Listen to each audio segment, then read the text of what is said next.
కన్నప్ప ఎవరు? అర్జునుడు పరమేశ్వర సాయుధ్యాన్ని పొందడానికి తిన్నడుగా కలియుగంలో జన్మించాడు. పొత్తపినాడు అనే తెలుగుదేశంలో గల ప్రాంగణమునందు ఉడుమూరు అనే ఒక బోయపల్లె ఉండేది. అక్కడ నాథనాథుడు తండే అను బోయ దంపతులకు శివానుగ్రహముచే ఒక శిశువు కలిగింది. ఆ కలిగిన శిశువుకు తిన్నడు అని వారు పేరు పెట్టారు. అతను విలువిద్యను బాగా నేర్చుకున్నాడు. ఒకనాడు అతను వేటాడి వేటాడి అలసిపోయి చెట్టు కింద నిద్రిస్తూ ఉండగా శివుడు సాక్షాత్కరించి ఇలా అన్నాడు: ఇక్కడ కొండ దగ్గర మొగలేటి ఒడ్డున శివుడున్నాడు, పోయి అతన్ని కొలువు అని చెప్పాడు. వెంటనే మేల్కొని చూడగా ఒక అడవి పంది కనిపించింది. ఆ పందిని వేటాడుతూ వెళ్ళగా దాని వెంట అతను తిరిగి తిరిగి శివుడున్న చోటికి తీసుకుని వెళ్ళింది. అప్పుడు తిన్నడు ఆ చోటనే శివుని సాన్నిధ్యమును నిలిచిపోయి తన్మయుడై శివుని పరిపరి విధముల తన నివాస గృహానికి రమ్మని ప్రార్థించాడట. కాని తన వేడుకోలు ఫలింపకపోగా అతను అక్కడే శివుని వద్ద నిలిచిపోయాడు. ప్రతిరోజు నిద్ర నుండి మేల్కొని ఈశ్వరుని సంతోషము కోసము దగ్గర ఉన్న అరణ్యానికి వెళ్లి పందిని వేటాడి చంపి కాల్చి మాంసఖండములను రుచి చూసి పక్వమైన వాటిని ఏరి ఆకుదొప్పల్లో ఉంచుకొని ఫల పుష్ప బిల్వదళాలను శిరముపై మోపి చంకలో వింటిని వీపున అమ్ముల పొదిని పుక్కిట అంటే నోట్లో సువర్ణముఖి నది తీర్థాన్ని తీసుకుని వచ్చి తన ఆరాధ్య దైవముగా శివుడిని పూజించాడు.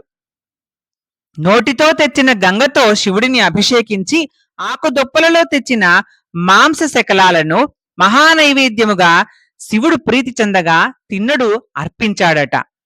ఆ సమయంలో శివగోచరుడు అనే సదాచార సంపన్నుడైన ఒక బ్రాహ్మణుడు కూడా వచ్చి స్వామిని ప్రతిదినము అర్చిస్తూ ఉండేవాడు.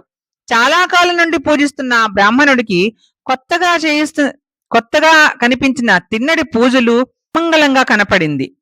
దానికతడు విచారించి, స్వామి, నీ ఆలయం ఇటీవల కొన్ని దినాలుగా ఈ విధంగా మారడానికి కారణం ఏమిటి అని ప్రార్థించి తెలుపుకున్న ప్రాణాలు విడుస్తాను అని శపథం చేశాడట. అప్పుడు స్వామి వాక్కుగా ఇట్లు వినపడింది: ఒక చెంచుడు నన్నిట్లా పూజ చేస్తున్నాడు. అతడు గొప్ప భక్తుడు. అతని భక్తి ఎంత మహిమగలదో నీవు కూడా చూద్దువు అని అతన్ని తన వెనకలే దాగి ఉండమని చెప్పాడు. కొంతసేపటికి రోజు వచ్చినట్లే తిన్నడు యథాప్రకారంగా వచ్చి స్వామికి అభిషేకం చేసి తను తెచ్చిన మాంసాన్ని తినమన్నాడు. కాని స్వామి తినలేదు. ఇంతలో స్వామికి ఒక కన్ను వెంట నీరు కారడం కనిపించింది. క్రమంగా అది అధికమైంది. తిన్నడు అది చూసి స్వామికి కంటి జబ్బు వచ్చిందని చాలా బాధపడ్డాడు. వైద్యము చేసి నయము చేయాలని చూశాడు. గుడ్డను చుట్టగా చుట్టి నోటి ఆవిరి పెట్టి కంటికద్దినాడు. తంగేడాకు మెత్తినాడు. నిమ్మరసముతో నూరి వేసినాడు. కలువ పువ్వు తెచ్చి కంటికి రుద్దినాడు. అడవి అంతా తిరిగి వెతికి ఎన్నెన్నో మూలికలు తెచ్చి వైద్యం చేశాడు. ప్రయోజనం లేకపోయింది. అంతటితో కంటి నుండి నెత్తురు కూడా కారడం ఆరంభించింది. చివరకు కంటికి కన్నే మందు అని అనుకొని తన కంటిని ఒక దానిని పెకిలించి స్వామి కంటిపై పెట్టాడు. దాంతో స్వామి కన్ను నెమ్మదించింది, బాగా కనపడసాగింది.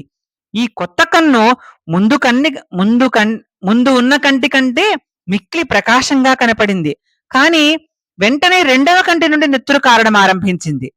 తిన్నడప్పుడు ఒక నవ్వు నవ్వి, స్వామి, నీ దయచే కంటికి మందు తెలుసుకున్నాను అని కాలితో నెత్తురు కారుతున్న స్వామివారి రెండవ కంటికి గుర్తుకి అదిమి పట్టి తన రెండవ కంటిని పెకలింపబోయాడు. వెంటనే శివుడు తిన్నడి భక్తి పారవశ్యానికి మెచ్చి పార్వతీదేవితో సహా ప్రత్యక్షమై తిన్నడికి ఆ బ్రాహ్మణుడికి కూడా శివ సాయుధ్యాన్ని ప్రసాదించాడు. ఆనాటి నుండి తిన్నడు శివునికి కన్నిచ్చి సార్థకముగా కన్నప్ప అనే పేరుతో పిలువబడుతున్నాడు.